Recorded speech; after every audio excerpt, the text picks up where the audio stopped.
Dá até desânimo de ver a tabela do campeonato de futebol estadual. Aqui, meu time não faz ponto. Tá lá atrás na tabela. Aliás, você sabe como funciona essa tabela? Num campeonato, a partir de tabela de classificação, acaba se classificando os 2 melhores de cada chave. Então, são aqueles que mais pontos somam durante a competição.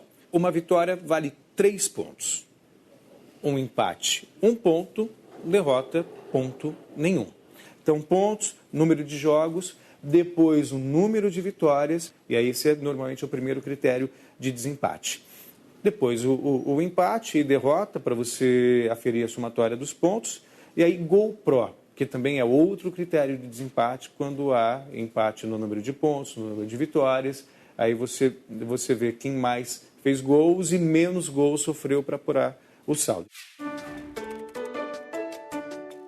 As tabelas de campeonato de futebol são tabelas que representam bem uma matriz. Se olharmos os times de futebol, cada equipe estarão alocados nas linhas. E os pontos, números de jogos, saldo de gols, empates, são as colunas. Essa disposição representa perfeitamente uma matriz. E o que é uma matriz? Uma matriz é um quadro retangular que a gente coloca dados, que podem ser palavras, mas só nos interessam as matrizes numéricas. É como uma planilha de computador que os contadores, as pessoas que mexem com a administração utilizam. Não tem jeito mesmo. Meu time está numa situação muito difícil nesse campeonato. Afinal, a matemática não mente. Mas como será que funciona uma matriz? Um exemplo que a gente pode dar em relação às matrizes é um armário. Imaginemos um armário com 3 prateleiras representando as linhas e 2 divisórias representando as colunas. Nesse caso, eu posso ter um lençol, por exemplo, na primeira linha e na primeira coluna. Posso ter também uma toalha na segunda linha e na segunda coluna. Ou mesmo um cobertor na terceira linha e primeira coluna. Essa é uma forma de representar os elementos dentro de uma matriz. Na matemática, as matrizes são representadas entre parênteses ou colchetes. E cada valor, chamado de elemento da matriz, está disposto em linhas e colunas. Uma matriz A é representada pelas suas coordenadas A e J. A e J é o elemento dentro da matriz. I minúsculo representa a linha em que está esse elemento. E o J minúsculo representa em que coluna estará esse elemento. Por exemplo, vamos considerar essa matriz A do tipo 2 por 3, ou seja, 2 linhas e 3 colunas. Podemos verificar que o elemento X é o A11, ou seja, esse elemento X está na primeira linha e primeira coluna da matriz. Podemos também localizar o elemento A22, que é o menos 7. Ele está na segunda linha dessa matriz e segunda coluna. E por fim, eu posso localizar também o elemento A13, que é o número 3, que está na primeira linha e terceira coluna. O sistema de coordenadas de uma matriz pode até parecer complicado, mas quem já jogou Batalha Naval vai ver que é a mesma coisa. Nesse jogo, a gente primeiro tem que posicionar toda a esquadra naval em um gráfico de linhas e colunas sem o oponente ver. Quando o jogo começa, cada um dá uma coordenada. A15. E se pegar uma parte de um navio, fica fácil afundar 1 a 1. B3. Quem afundar a esquadra inimiga primeiro, ganha. Eu adoro batalha naval, mas gosto mais ainda de futebol. Voltando à tabela do campeonato de futebol, vamos verificar agora como esses elementos estão dispostos dentro desta matriz. Os times de futebol estão dispostos nas linhas. Pontos, jogos, vitórias, empates, derrotas e assim sucessivamente estão dispostos em colunas. O time do Bragantino, por exemplo, ele está na quarta linha. Se eu quero verificar quantos jogos ele já realizou, basta verificar a quarta linha com a segunda coluna. Posso verificar que ele tem aqui 15 jogos. Um outro tipo de análise que a gente pode fazer aqui em relação a essa matriz é verificar qual é o time que fez mais gols. Então eu vou aqui na sexta coluna e procuro o maior elemento que está disposto nessa matriz. É o 29. Verificando a posição do elemento, eu vou agora na linha correspondente a esse elemento e verifico que foi o Rio Claro, que marcou mais gols nesse campeonato.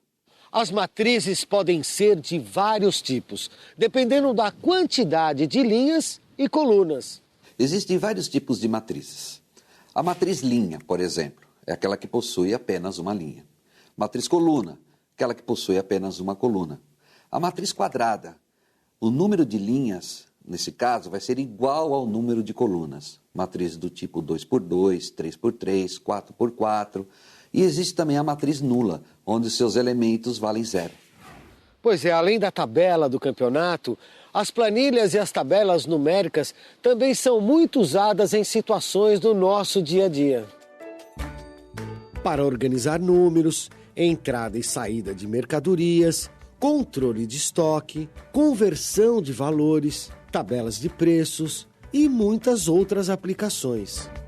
Eu trabalho mais na parte do escritório, fazendo a parte de controle de estoque, dos funcionários, a parte da produção dos bolos. Nós coletamos todos os dados, o quanto que tem de cada insumo, colocamos no programa e ele gera uma planilha composta de matrizes, onde nós cruzamos os dados das colunas com as linhas. E nessa intersecção, cada célula ela vai nos fornecer uma informação que vai ser útil para administrar a empresa.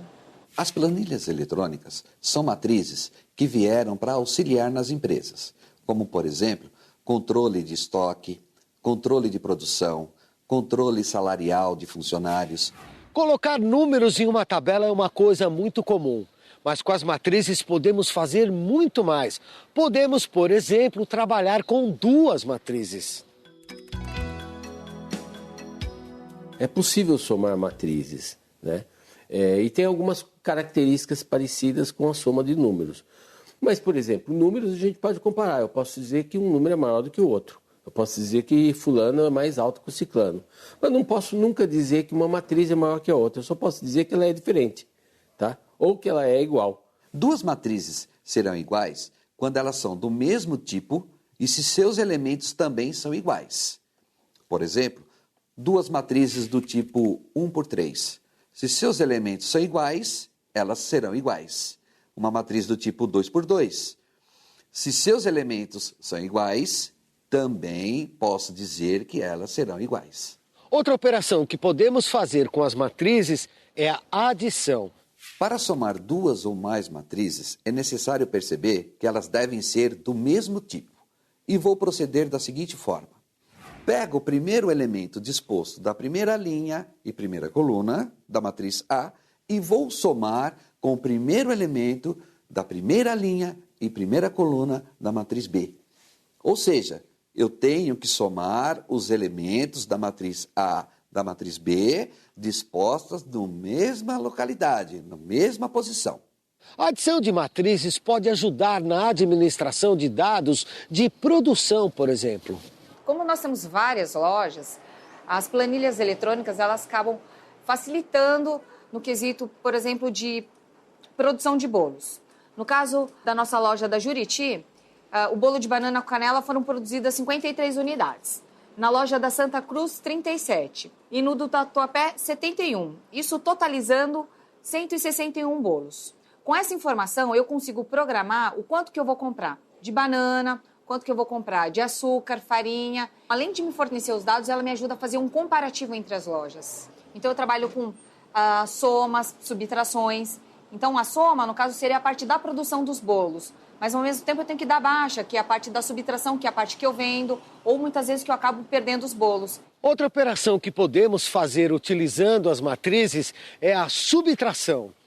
Para subtrair duas ou mais matrizes, vamos proceder da mesma forma que nós somamos as matrizes. Ou seja, Duas ou mais matrizes só podem ser subtraídas quando elas são do mesmo tipo. O elemento da matriz A, por exemplo, A11, eu vou subtrair com o elemento B11 da matriz B. Assim, podemos perceber que eu só posso subtrair elementos que estão na mesma disposição, linha e coluna de cada matriz. Nós podemos multiplicar duas ou mais matrizes. E essa operação é muito útil na contagem dos pontos dos times que disputam um campeonato de futebol. Para multiplicar duas matrizes, a situação é mais complexa. Elas não precisam necessariamente ser do mesmo tipo, mas o número de colunas da matriz A precisa ser igual ao número de linhas da matriz B. Para saber quantos pontos cada equipe somou na tabela do campeonato de futebol, a gente usa a multiplicação de matrizes. Vamos imaginar que os dados referentes a vitórias, empates e derrotas de 3 equipes formam a matriz A. E os pontos dados para os mesmos critérios formam a matriz B. Daí a gente pega cada elemento da primeira linha da matriz A e multiplica com cada elemento da matriz B, somando cada produto obtido. Depois, é só repetir a mesma operação nas outras linhas da matriz A. O resultado é a matriz C, que representa o saldo de pontos de cada equipe. Bom, agora que todo mundo já sabe até operar matrizes, eu posso ir para casa sossegado. E ninguém mais vai poder reclamar da tabela do campeonato de futebol. A culpa não é da matemática, é daqueles pernas de pau lá do meu time, é ou não é? É isso aí, pessoal. Valeu!